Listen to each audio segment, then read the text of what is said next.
Hello guys, কেমন আছেন সবাই? আশা করি অনেক ভালো আছেন। তো গাইস, এই ধরনের ফটো এডিটিংগুলো আপনারা যদি করতে চান তাহলে অনেক সুন্দরভাবে কিন্তু করতে পারেন আমার এই ভিডিওটা দেখে।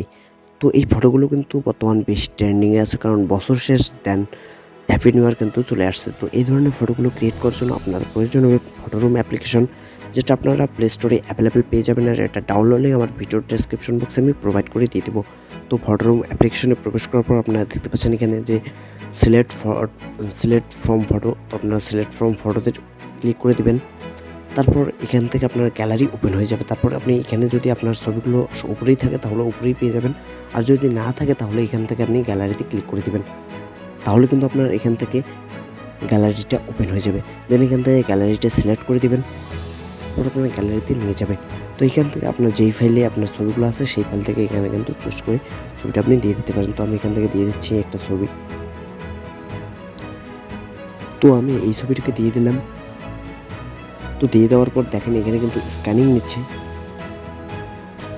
আর অবশ্যই এই অ্যাপটি ইউজ করার জন্য আপনার অবশ্যই ফোনে নেট কানেকশনটা অন রাখতে হবে। তো এটা স্ক্যানিং নেওয়া শেষ হয়ে গেলে এখান থেকে কিছুক্ষণ লোড নেবে। তো গাইস, হয়ে যাওয়ার পর এখান থেকে আপনারা সিম্পলি এইটার উপরে ক্লিক করে দিবেন।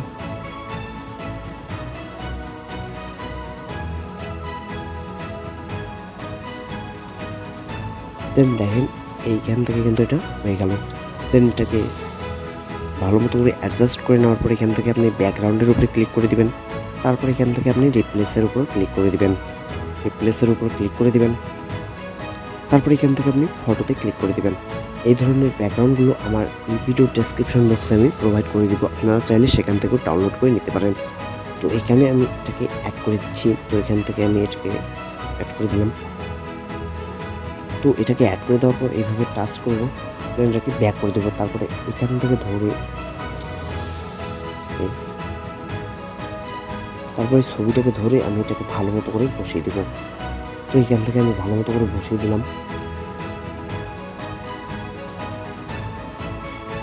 দেন দেখেন বসিয়ে দেওয়া হয়ে গেলে কিন্তু এখান থেকে এইভাবে স্ক্রল করবেন, করার পরে এখানে দেখেন অবজেক্ট নামে একটা অপশন চলে আসছে। দেন আপনি এই অবজেক্টের উপরে ক্লিক করে দেবেন। তারপর দেখেন এখানে কিন্তু অনেকগুলো টুলস এখানে শো করছে। তো আপনি ব্রাইটনেসটাকে হালকা বাড়িয়ে দেবেন, মানে ছবিটার সঙ্গে ব্যাকগ্রাউন্ড ছবিটার সঙ্গে অ্যাডজাস্ট করার জন্য আপনার হালকা ব্রাইটনেসটা বাড়িয়ে দেওয়ার পর আপনি এই কন্ট্রাস্টের উপরে ক্লিক করে এটাও হালকা বাড়িয়ে দিবেন। তারপর এখান থেকে স্যাচুরেশনে ক্লিক করে এটাও হালকা বাড়িয়ে দিবেন। তারপর এখান থেকে হাইলাইটস আছে, এটাও আপনি বাড়িয়ে দিবেন, মানে ছবিটার ব্যাকগ্রাউন্ডের সঙ্গে অ্যাডজাস্ট হলেই চলবে। তারপর এখান থেকে ডানে ক্লিক করে দিবেন। তারপর সেভ করার জন্য এখানে উপরে অ্যারো আইকন দেখতে পাচ্ছেন, এই অ্যারোতে ক্লিক করে দিবেন। তারপর এখান থেকে আপনি ক্রস বাটনে ক্লিক করে দেবেন। তারপর গাইস আপনি এখান থেকে সেভ টু গ্যালারিতে ক্লিক করে দিবেন। তাহলে গাইস এই ফটোটা এখান থেকে সেভ হয়ে যাবে।